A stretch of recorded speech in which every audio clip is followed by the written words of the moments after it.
देव आनंद भारतीय सिनेमा के इतिहास के एक महानायक, जिनका असली नाम धर्मदेव पिशोरीमल आनंद था। जन्म 26 सितंबर 1923 को पंजाब, अब पाकिस्तान के गुरदासपुर जिले में हुआ था।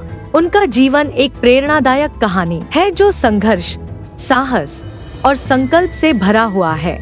उनकी अदाकारी, उनके रोमांस और उनकी स्टाइल ने भारतीय सिनेमा को एक नई दिशा दी और उन्हें सिनेमा के स्वर्ण युग के सबसे चमकते सितारों में से एक बना दिया। देव आनंद का सपना बचपन से ही फिल्मों में काम करने का था। अपने सपनों को साकार करने के लिए वे मुंबई आए, जहां उन्होंने संघर्ष और कठिनाइयों का सामना किया। शुरुआती दिनों में उन्होंने सैन्य सेंसर कार्यालय में क्लर्क की नौकरी की, लेकिन उनका दिल सिनेमा में था। उनकी किस्मत तब बदली जब उन्हें प्रसिद्ध अभिनेता अशोक कुमार से मिलने का मौका मिला। अशोक कुमार ने उनकी प्रतिभा को पहचाना और उन्हें अपनी फिल्म जिद्दी 1948 में काम करने का मौका दिया। इस फिल्म की सफलता ने देव आनंद को रातों रात स्टार बना दिया।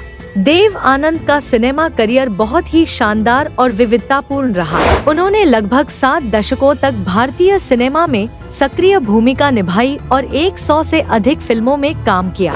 उनकी फिल्में जैसे CID 1956, गाइड 1965, जॉनी मेरा नाम 1970, हरे रामा हरे कृष्णा 1971, ज्वेल थीफ 1967 भारतीय सिनेमा के इतिहास में अमर है। इन फिल्मों में उनकी अदाकारी और चार्म ने दर्शकों को मंत्रमुग्ध कर दिया। गाइड में उनकी भूमिका को विशेष रूप से सराहा गया, जहां उन्होंने राजू गाइड का किरदार निभाया। यह फिल्म R.K. नारायण के उपन्यास पर आधारित थी और इसमें देव आनंद की अदाकारी ने एक नया मानदंड स्थापित किया। फिल्म ने न केवल राष्ट्रीय स्तर पर बल्कि अंतर्राष्ट्रीय स्तर पर भी पहचान हासिल की।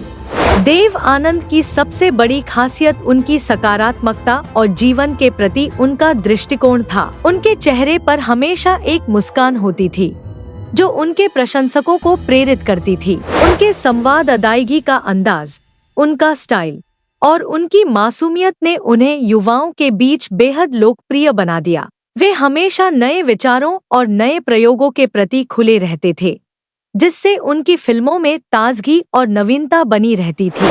देव आनंद का जीवन केवल फिल्मी दुनिया तक सीमित नहीं था। वे एक महान निर्माता और निर्देशक भी थे।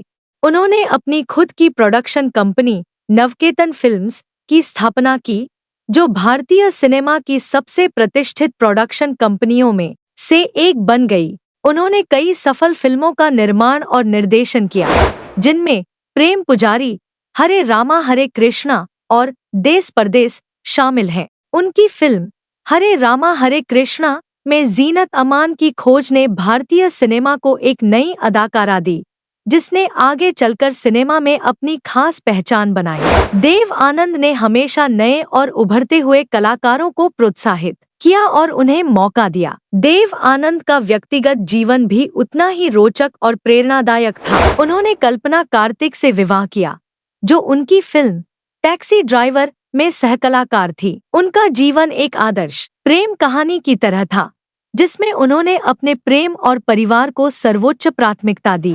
देव आनंद का जीवन केवल सफलता की कहानियों से भरा नहीं था।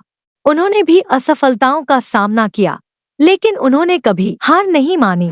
उनकी आत्मकथा रोमांसिंग विद लाइफ में उनके जीवन के हर पहलू को बारीकी से दर्शाया गया है, जिसमें उनके संघर्ष, सफलता, प्रेम और जीवन के प्रति उनका दृष्टिकोण शामिल है। देव आनंद का निधन 3 दिसंबर 2011 को लंदन में हुआ, लेकिन वे अपने प्रशंसकों के दिलों में हमेशा जीवित रहेंगे। उनकी विरासत, उनकी फिल्में और उनका योगदान भारतीय सिनेमा को हमेशा प्रेरित करता रहेगा। एक ऐसे सितारे थे जिनकी चमक कभी नहीं धुंधली होगी। उनकी अदाकारी, उनकी शख्सियत और उनका जीवन हमें यह सिखाता है कि सपनों को पूरा करने के लिए साहस, संकल्प और सकारात्मकता कितनी महत्वपूर्ण है। देव आनंद के जीवन की कहानी एक ऐसी गाथा है जो हमें यह सिखाती है कि संघर्षों और कठिनाइयों के बावजूद अगर हमारे पास सपनों को साकार करने का जुनून और साहस हो, तो हम किसी भी मंजिल को पा सकते हैं। उनकी यादें, उनकी फिल्में और उनका जीवन हमेशा हमें प्रेरित करेगा और हमें हमारे सपनों की उड़ान भरने के लिए प्रोत्साहित करेगा। तो दोस्तों, नेक्स्ट बायोग्राफी में आप लोगों के साथ फिर मिलेंगे।